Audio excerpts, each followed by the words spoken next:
Good morning, everyone. This is composer and music educator Dr. Scott Watson on this bleak midwinter morning in southeastern Pennsylvania with a video to answer some, if you can believe it, fan mail.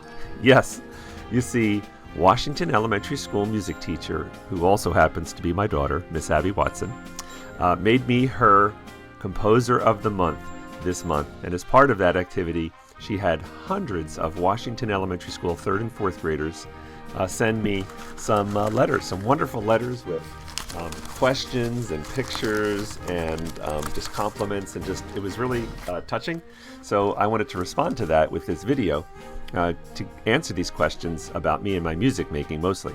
So in this video, I'm going to try to hopefully share with all of you some insight or some behind the scenes info into my life as a composer. There's lots of questions, so let's get right to it. Because you sent such wonderful pictures, I thought I'd start out with a question that had to do with drawing. The question is, do you like to draw? I do, from your friend Kaya. So yeah, I actually do like to draw, and I thought I'd share with you some pictures that I created for my children. When they were little, I wrote a book for them called The Pirates of Great Oaks Landing, and it actually was based on a sailing trip we took with my dad, and I drew the pictures for it, and I always have enjoyed creating in all its forms, but drawing, yeah, I love to draw. Okay, moving on. A bunch of you wrote questions about instruments. Let's try to tackle those. Bryn says, what was the first instrument you played? The trumpet. When did you start playing the trumpet? Because I play the trumpet. Dylan asked that. I started in 4th grade. Have you been to Brazil and played your trumpet there? No. How many instruments are you really good at? Really good? None. But trumpet is my best instrument, and maybe baritone would be a close second. As a band director, I do play all the instruments, though. Let's see. Dina asks, I play the flute. Did you ever write songs for them? Yes. As a matter of fact, both my wife, Kim, and my daughter, Abby, are fine flutists. And as a result, I've written a lot of flute music. In fact, my first published piece was a Christmas gift to my wife. And it's called 5 Carols for Flute and Piano. Let me share with you a little bit of the first movement, The Holly and the Ivy.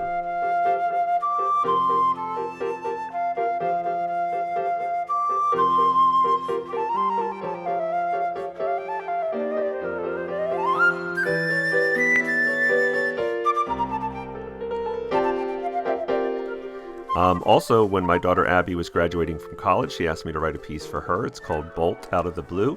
And it's inspired by Disney. I don't know if you'll hear Disney in it, but yeah, so I've written a lot of music for flute. Let's see, Temperance, what a great name, asked, do you like to sing? And yes, I didn't used to like to sing, but my high school band director actually kind of strong-armed me into joining chorus. And in my junior year of high school, I'm glad I did. I ended up liking it. And today, one way that I use singing is I teach a class called Advanced Placement Music Theory, where we do singing in solfege. Solfege syllables are like do, re, mi, fa, sol, la, ti, do. Anyway, let me just share with you a little example of my AP Music Theory class singing some holiday music in 4 parts using solfege. Let's see, Sophia asked, did you ever compose a song with piano? I've written piano either as an accompanying instrument, like the flute piece I played for you.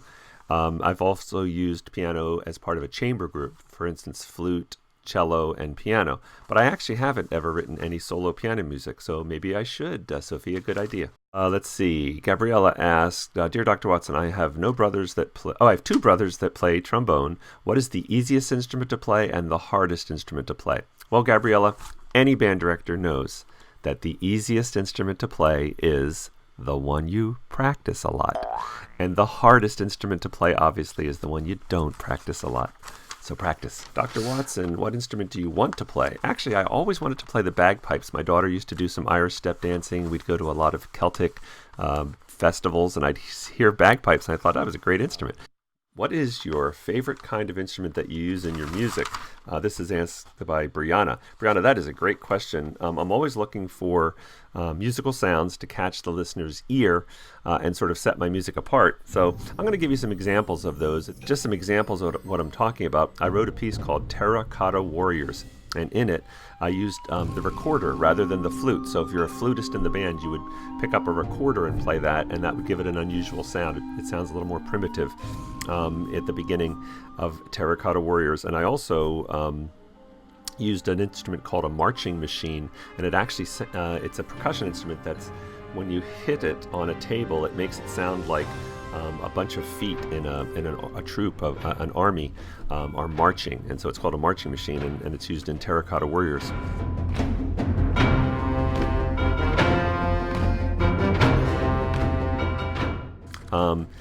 Another piece I wrote called Extraordinary Machines of Clockwork and Steam. There's all sorts of what are called toy percussion, just small percussion instruments that are used to imitate the sound of a machine. There's also some vocal effects where people in the band actually use their mouth and make sounds like shh, and that's all to make it sound like an invention or a contraption, a machine. But one of my favorite instruments to write for is the French horn. I just love the sound of a soaring French horn in a band, and so I've when I get a chance to do that, use a big fat French horn section sound, I'll do it.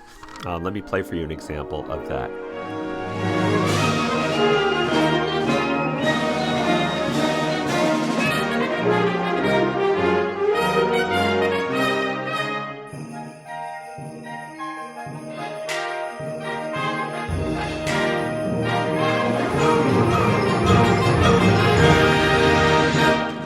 Okay, and finally, questions about instrument. Landon asks, what was your favorite animal? And my favorite animal is snakes. Well, I like dogs, don't like snakes too much. And then finally he says, I think he means drums, but the instrument he wrote, I've had a few kids play this instrument occasionally. And anyway, Landon, thanks for your question. All right, moving on. The next group of questions deals with how I got my start in music and who were some of my favorite teachers. For instance, Preston asked, I have one question for you. Why did you start with the trumpet? And to be honest with you, Preston, I'm not sure. I think just because it was shiny. Another question comes, I would like to know how you got to like the trumpet. Well, I don't know why I chose the trumpet, but what made me love it more and more were probably two players that I heard growing up. One was the principal trumpet player with the Philadelphia Orchestra during the time that I was growing up in the Philadelphia area, when Eugene Ormandy was their conductor. They had this legendary romantic sound. Anyway, Frank Kaderabek was the principal trumpet player, and I just thought he was awesome and just loved his big sound, and just had a lot of I had recordings. I would listen to him on the radio, things like that. Another player that I heard was a jazz trumpeter named Maynard Ferguson. I think he's a Canadian, and he was touring around the country playing at band festivals and places my high school band would be, things like that. We'd go to a competition and he would be there in exhibition with his band. Anyway, Maynard Ferguson, let me just let you hear a little bit of this trumpeter, because he just has a phenomenal high range screaming sound that was his signature. So here's Maynard Ferguson.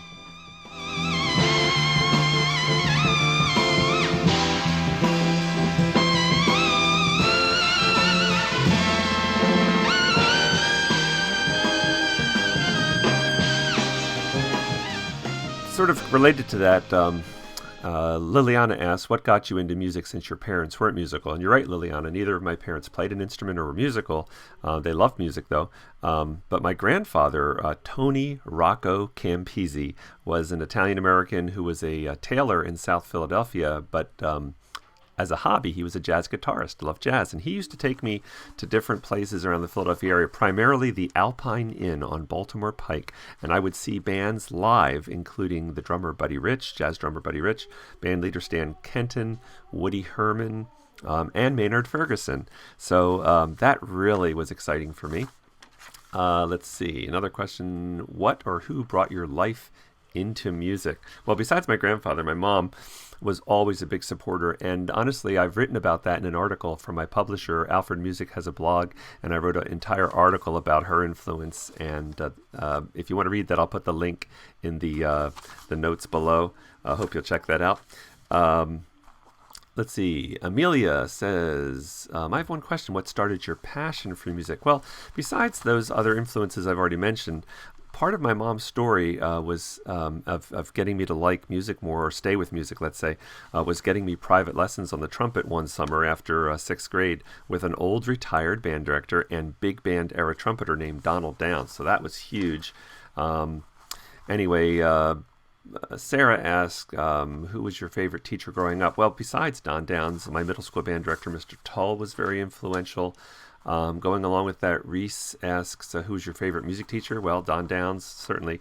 But as I got older, I took trumpet lessons in high school with a guy named Dr. Kenneth Laudermilk. He was the trumpet professor at Westchester University. I started actually with him in high school, though. Continued as an undergraduate at Westchester University, where he was my trumpet teacher. But really, he became more like a mentor and almost a second father to me. And then after I got out of college, he was really an encourager with my composition. He was the first person to give me a real commission. A commission is when you're hired to write some music. He hired me to write a piece for the Westchester University Wind Ensemble, and that was my piece, Aesop's Fables. Also, in grad school, I had a composition teacher named Morris Wright, who was brilliant, witty, just a great guy, and we became friends, and he was very influential in my composition. So Morris Wright, for sure. And finally, Bella asked the question, was there ever a time when you were not interested in music? And honestly, before fourth grade, I can't remember really having a passion or care for music. It was really in fourth grade. So it really all changed there. These next set of questions deal with me getting my start as a composer. Angeline writes, did you always want to compose? And no, I don't think I always did. Let's see. Jacob says, what do you compose for and why? I write mostly for bands. I'll talk about that in a little bit later. But why I compose, I think, has to do with the way we're made. I believe we're all created in God's image. And the Bible talks about God being creative. He created the world, right? And all the things in it. I think that when we're creative, we're just behaving the way we were meant to be behaving. It's the way we're made. Let's see. Landon says, I want to ask you what was the first song you composed? And Mia also asks, why did you start making music and being creative?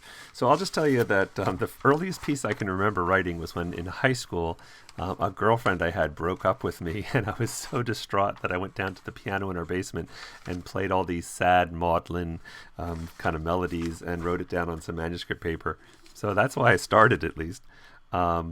Let's see, who inspired you to become a composer? Well, one inspiration that happened early on was that when I was very young, in I think it was my 8th and 9th grade year, the summer after, I went to a band camp at the College of William and Mary in Williamsburg, Virginia.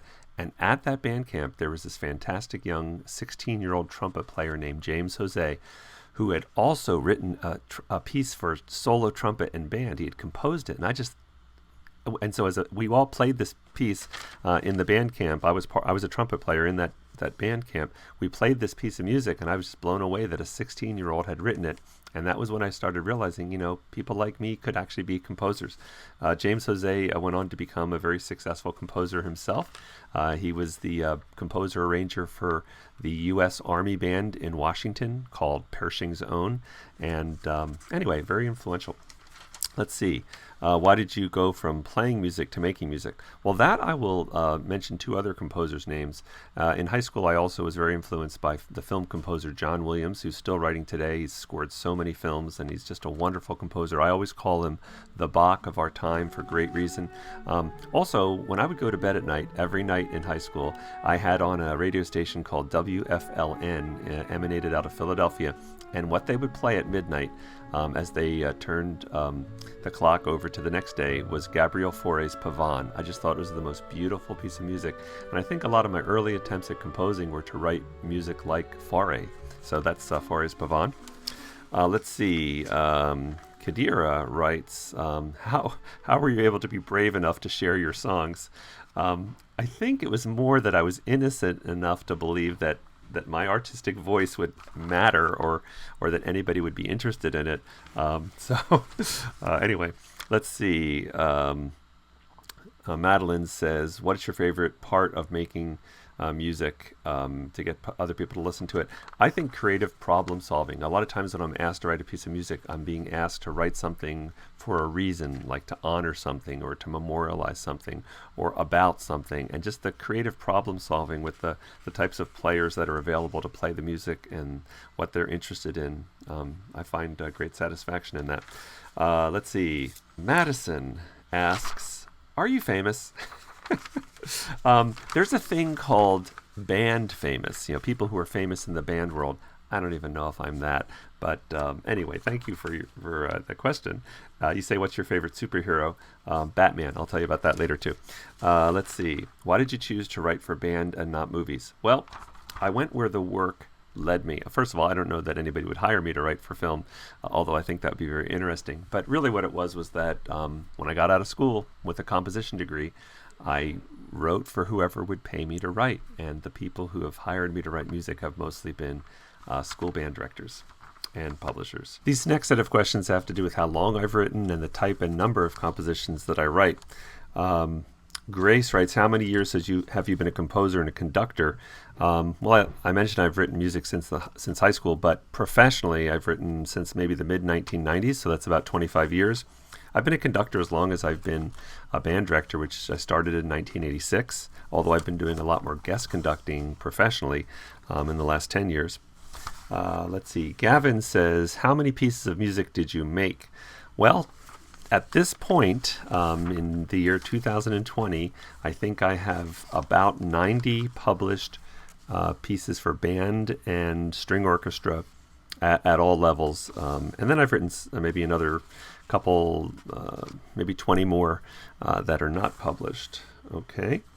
Let's see. Janae says, first of all, she says, Mrs. Watson is the best music teacher ever. And actually, a lot of you said that in your letters, and you're right. She is. The apple doesn't fall far from the tree.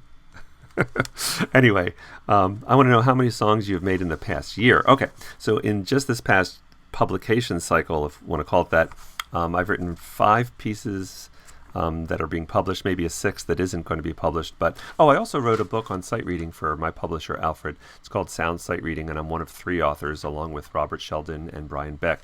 So I also worked on that this last year. Okay, what is your favorite song you ever composed? Well, it's like asking a parent what their favorite child is. But I will say this, there's 3 pieces that stand out that if anybody asks me, hey, what does your music sound like? These are the 3 pieces I always ask them to listen to. Aesop's Fables for wind ensemble and narrator.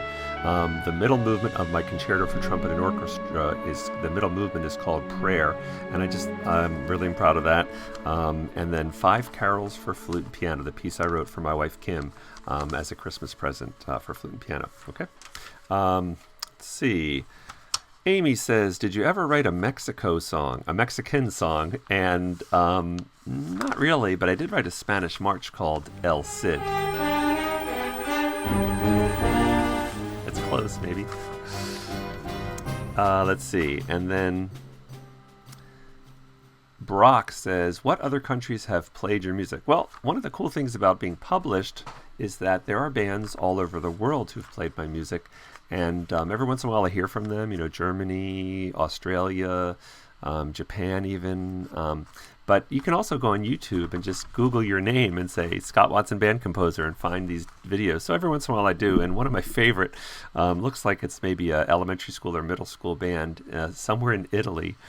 Played an arrangement of Ode to Joy that I did called Joyful Rock, and they added their own horn moves with their trumpets going up and down, and it's just a lot of fun, and they look like they're having a fun time. So that's one of my favorite videos of them playing my music from Italy.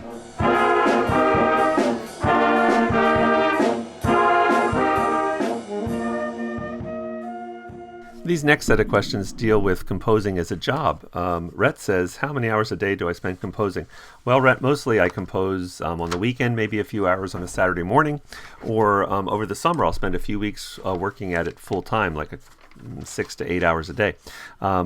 Let's see. Sophia says, how much time do you spend writing music? What did I write for my family? Well, I mentioned all the things that I've written for my family, like the flute pieces I've written for my wife and daughter. I've also written some songs for birthdays and even at my son's birth, for instance. Is composing hard? Axton says. Yeah, it is, but it's fun hard. Let's see. Anthony says, on a scale of 1 to 10, how much do you like making music? 10, for sure. Let's see. Isabel, who has beautiful handwriting, says, how do you write such beautiful songs? I really want to compose music and create a band. If I do, what instrument should I start with? Well, start with an instrument and stick with it. You get to play an instrument really well. That helps you write music well, because it'll take you to places like to play in really good bands and really good orchestras, and you'll hear a lot of stuff that you need to observe as a composer. So any instrument, would be great. And thank you for the compliment. I also would recommend that you download, or actually just go to the website noteflight.com and fool around with that. You can put notes on a staff and it'll play the music back for you, and you can even do it for free, although there's a pay version of it. But I really think Noteflight would be a great place for you to start writing your own music. Where do I write music? Well, I'll show you. I write music in my studio, which basically I use my laptop running Finale software, which is professional music typesetting software, and I import the notes with a keyboard. And you can hear the music played back reasonably well. And so it's in my studio that I write music. Do I still handwrite music? Only when I sketch it. I do a lot of sketching in sketchbooks such as this. Right, here's one of my sketchbooks with some sketches. And I even have a journal about my sketches where I kind of catalog what I'm thinking about writing. But anyway, eventually though it goes into software, and that's I don't use a pencil and paper to write that. Let's see. Connor says, how did you make your pieces as good as you do? I use a lot of revision. I don't ever turn in a first draft to a publisher or to a client, and I hope you never turn in a first draft of a paper that you're writing for your teacher. Just keep revising it and refining it and improving it. Another Sophia has great handwriting. She says, I was wondering how you get enough time to write all your music. And I don't. Just since this year, 2020 has come, I've already turned down 2 commissions or 2 clients who asked me if I could write some music for them in the near future this spring, and I just don't have time. So unfortunately, I wish I had more time to write music. I usually take about a year to write a piece, so that way I can think about it and then turn it over a year later. That's the way I prefer to do it. About how much time does it take to make a piece? Okay, so if I think about the piece enough, I can create the piece in a couple of days, sometimes a couple of weeks maybe. And a hard piece, maybe it would take a couple months to write. Let's see, how much free time do I have? Not very much. And this person whose name is not on the paper also says he wants to write some music himself, some country music, but he already plays lacrosse, basketball, and track. Well, when I was a kid, I played basketball too, but sooner or later you're going to have to focus in. It's hard to be very good at a lot of things. Anyway, Logan says, how many people help you? And also Chase says, how do all the music, do other people help you with the music? And yes, when you write for a publisher, the publisher has a lot of folks who contribute. So for instance, my editor, Robert Sheldon, will take my piece, look it over, and make some suggestions for improving it. And there's typesetters who put the music into Finale and prepare it for publication. And there's Kendall Thompson, a friend of mine who records the music for Alfred, sets up all the microphones at a recording session like the one you're seeing right now, and he hires all the players there and records the music professionally so people can hear what the music will sound like before they buy it. So yeah, there's a lot of people that contribute.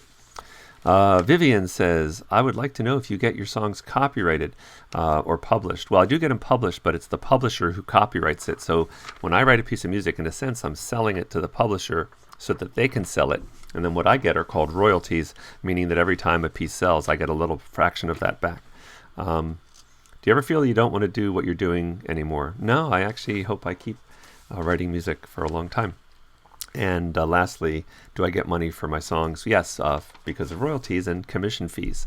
Yes. These next few questions deal with inspiration. Avery asks, how do you find new ideas and inspiration? Honestly, I think it's mostly I read a lot of books. I love to read books. In fact, you're seeing on the screen some of my favorite books I've read in the past few years. I will say when I was your age, I did not enjoy reading so much, but boy, it's something I really enjoy now. Also traveling. When I'm traveling, I think of ideas, and family discussions. A lot of times our family's just sitting around the house or out in the pool at a friend's house, and we're just talking about, hey, you should write a piece about such and such, and then I end up doing that. Probably the biggest area, though, would be commission requirements. When somebody hires me to write a piece, they might say, hey, we would, like I did this past year, somebody actually hired me to write a piece that honored the cement industry in the town of Northampton, Pennsylvania. I probably would have never thought to write a piece. The piece is called Rock Solid, by the way, but I probably would have never thought to write a piece about the cement industry except for that a client hired me to do that. So I would say that creative problem solving forces you towards ideas and inspiration. Mary asks, how far have I traveled to compose? Well, like I said, I will compose sometimes when I'm traveling, but as far as when has a client paid for me to come to their town to write, the farthest I've traveled is to Twin Falls, Idaho, and that was to write a piece to celebrate the centennial, or the 100-year anniversary of the town of Twin Falls, Idaho.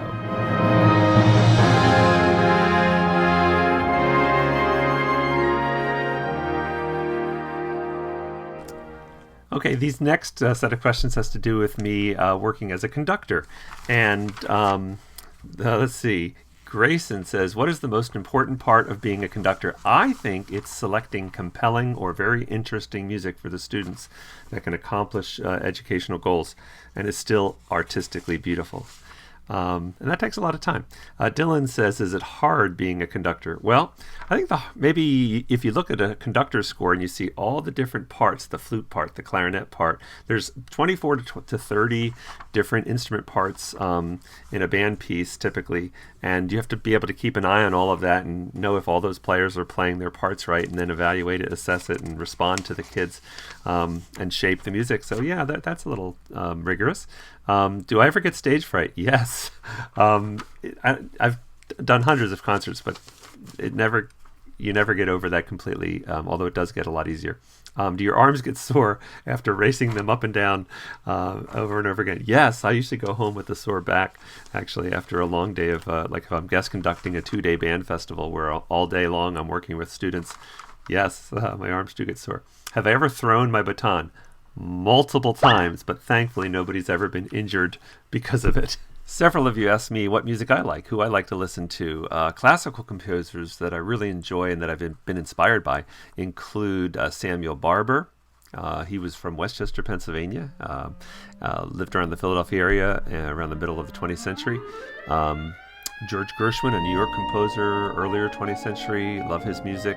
Leonard Bernstein, another early to mid 20th century composer. Aaron Copland, a near contemporary of Leonard Bernstein. Aaron Copland may be my favorite 20th century American composer, and certainly his Third Symphony is my favorite 20th century symphony. Wonderful music. Most people know him, though, through his Appalachian Spring or his fanfare for the Common Man. Tchaikovsky, who wrote the Nutcracker, love his music. There's so many. I love the Baroque composers, George Frederick Handel and Johann Sebastian Bach. Handel wrote the Messiah, from which the Hallelujah chorus comes. Some of you might have heard of that. And then Bach, Jesus, written so many great pieces. There's something about, hairstyles going around, coming around. If you think of the 80s hair metal bands and the hairstyles of the Baroque composers, maybe. Anyway, I love the French Impressionist composer Ravel. And the English composer Gustav Holst, the 20th century, right into the 20th century. He wrote The Planets and some other a lot of band music that's very famous. I mentioned Gabriel Fauré. There's just so many. And then composers of our time, I'm not even going to get into it because there are just hundreds of them whose music I love. But let me just say, in the pop, jazz, more popular realm, James Taylor is one of my favorite singer-songwriters. He's a guitarist, folk musician. Stevie Wonder, the undisputed king of groove. Love Stevie Wonder's music. Nicky Yanofsky is kind of a more contemporary jazz singer who I think must have been influenced by Stevie Wonder and some other earlier R&B artists. Diana Krall, my favorite jazz singer and pianist. Earth, Wind & Fire is probably the greatest band of all time.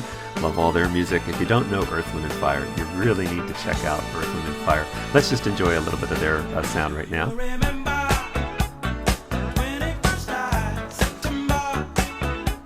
And in general, I like any horn bands like Tower of Power or Chicago. And then even Snarky Puppy, which is a band that's playing right now that I think has carries on that horn band lineage, more of a jazz band. Anyway, lots of artists that I listen to and like. Hope you check some of them out yourself. These next set of questions have to do with my hobbies and personal interests and my family. Sarah asks, when I'm not composing, what do I like to do? Well, I do like to read, travel with my family. Our family likes to go to concerts together. I like going to diners, which are kind of low-key restaurants that don't cost too much and give me a chance to visit with friends. I love breakfast at diners especially, and I'm an amateur coin collector. Reagan asks, did I ever play sports and which ones? I played a little football as a kid, and I also played basketball on a team, and that's the one I still play, maybe a little bit. I'll shoot hoops from time to time. Let's see. Carly says, does all of our family do music? Well, you know that my daughter Abby is your music teacher and is a fine flutist, and so is my wife. You've already seen that. You haven't met Ben too much. My son Ben, who's a little bit older than Abby, he is a pianist, an organist, and a vocalist, and he is also a music teacher. So yeah, we're all a music family, and a lot of times we make music together. Kayla says, do I play trumpet for my family? Well, sometimes we'll all go Christmas caroling. I'll grab my trumpet for that, and I play occasionally at my church. Mostly, though, when I'm music making at my church, I'm playing keyboard in a praise and worship team. But as a family, yeah, we do make music together, and we played a wedding one time where three of us played flute, and my son accompanied on piano. Do I have any pets? No. My wife is allergic pretty severely, and I did have pets, especially dogs, growing up. So I love dogs, but no, we don't have any pets. How old am I? I'm going to answer that question that causes you guys to have to do a little bit of research if you're interested. So here's how you can figure out how old I am. I will tell you that the first national election for President of the United States, the candidates that were running were Ronald Reagan, who ended up winning, Jimmy Carter, who had been president, ended up losing to Reagan, and then John Anderson was the Independent Party candidate who I voted for in that first election. Let's see. What is my favorite color? And that is blue. Rylan asked that question, so blue. Wonder what your favorite color is, Rylan. Michelle asks, have I ever been on a TV show? Actually, my father was a cameraman for 38 years for WCAU TV in Philadelphia. That's NBC 10. And they used to shoot a show there on right on at WCAU on City Line Avenue in Philadelphia. So I was in the studio audience of the Gene London show one time, but I haven't really been on TV very much. So yeah. Anyway, did I ever travel to Paris, France? Yes. Back in the 90s, I was the symphonic band director for an American Music Abroad tour with some high school kids. We did 11 concerts in 3 weeks in 7 countries, and one of those countries was France. And my wife and I got to visit Paris and the Eiffel Tower and all that. Have I ever been to Bulgaria? No.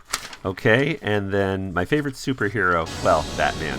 I'll tell you why I like Batman the best. He doesn't have any unusual weird thing like a radioactive spider biting him, or he comes from the planet Krypton. He just basically works hard, gets it done naturally. So I always like Batman the best. And of course, I believe your class listened to or saw a video of me directing the song Superhero, which I wrote for another school. Actually, I wrote it for a band camp in Cleveland, Ohio. But the piece is about superheroes, and so I directed that song dressed as Batman. So I actually have a Batman costume. So yeah, I love Batman.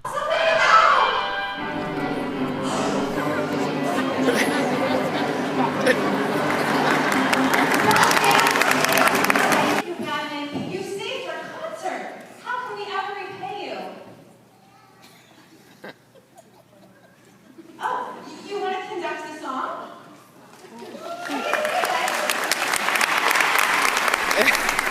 Some of you asked some questions about my teaching career.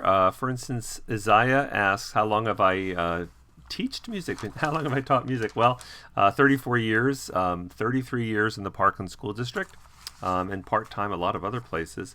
Haley says, have you ever had 120 or 80 people in band playing your beautiful music? Yeah, a lot of times the ensembles that I direct are even in excess of 120. For instance, in the Parkland School District, our 5th grade district-wide band, which a team of teachers conducts, but I'll be able to be in front of that band conducting, and there's 240. We've had as many as 240 5th graders in that band, and then some of the honor bands I conduct are maybe in the 150 range, things like that.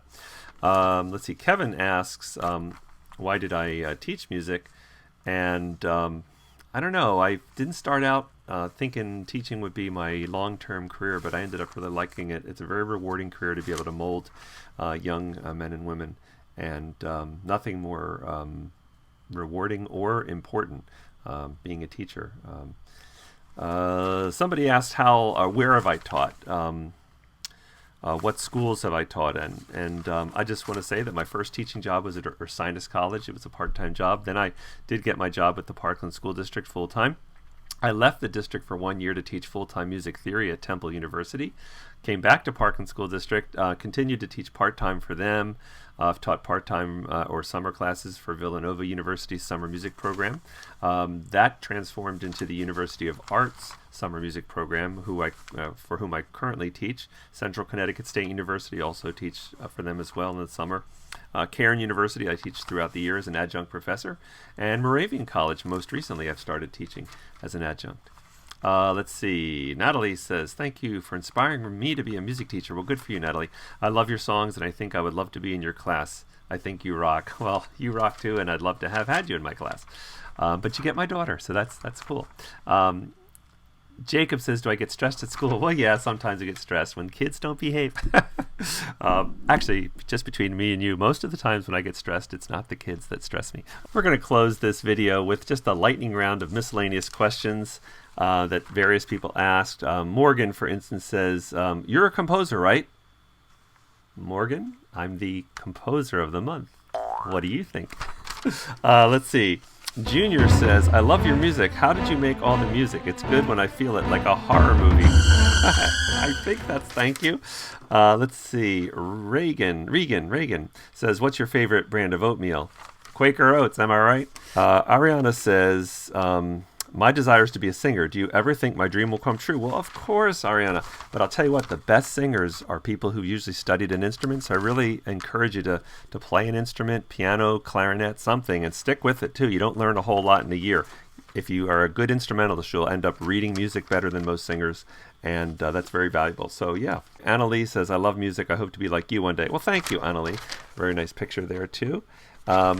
Maddie says, the pieces you write are each extraordinary in their own way. What country, state, town, and continent would you go to if you could? I have always wanted to go to Italy to visit some relatives that my family has, and especially to visit the city of Florence, where there's this wonderful cathedral called La Duomo, and it was built by an architect and artist named Brunelleschi. I'd love to see that, so that's on my bucket list. Let's see. Jordan says, I really hope that I play one of your pieces of music. Jordan, I hope you do too. Ask your band director if you're in band, hey, can we play one of Watson's pieces? Maybe you will. Logan says, what is your spirit animal? My family tells me cat. I think it's Chihuahua, though. Cameron says, because my aunt plays at a restaurant, I was wondering if you play at certain places, like a gig. And yeah, when I was in college, I used to do what's called busking, where we play on street corners for tips. And I also played this really wonderful gig for, I think, each year of my undergraduate college, where it was a magical feast, and we dressed up like Renaissance musicians, played these fancy long trumpets, and it was just a great gig. I had a lot of fun with that. Have you ever worked with anyone famous? Well, band famous or music world famous maybe. For instance, one of the highlights of my life was when my trumpet concerto was performed by the Temple University Symphony Orchestra at the Academy of Music in Philadelphia, and the soloist was Terrell Stafford, who is the director of jazz programs at Temple right now, and he's a fabulous jazz trumpeter, also a great classical trumpet player, and he was the soloist. So Terrell's, he plays with all the bigs, the greats, and having Terrell play my piece and knowing him was a highlight of my life. Also, my editor at Alfred, Robert Sheldon, is probably one of the most performed band composers living today, and he's a good friend. And there's other people like that in the band world that I get to see, and I'm so grateful that they're in my life. Anyway, Riley says, where have you not composed yet? I could go on all day, like the basement, the bathroom, out in my backyard. I mean, with thousands of places I haven't composed, and thousands of countries I haven't composed. Miss Watson showed us 2 pieces of your music. Now this is Maria, who says I have red hair. So red-haired Maria says, Miss Watson showed us 2 pieces of your music. I loved it. I thought it was better than Beethoven. Maria, that's high praise indeed, and that's why I've saved your question for the very last one. Anyway, I just want to thank all of you at Washington Elementary School and Miss Watson, my daughter, for honoring me with getting to be the Composer of the Month. Hope you enjoyed these answers to the questions. Thanks for sticking with the video all the way, and I hope you enjoyed the answers. Have a great rest of your year. So long, boys and girls.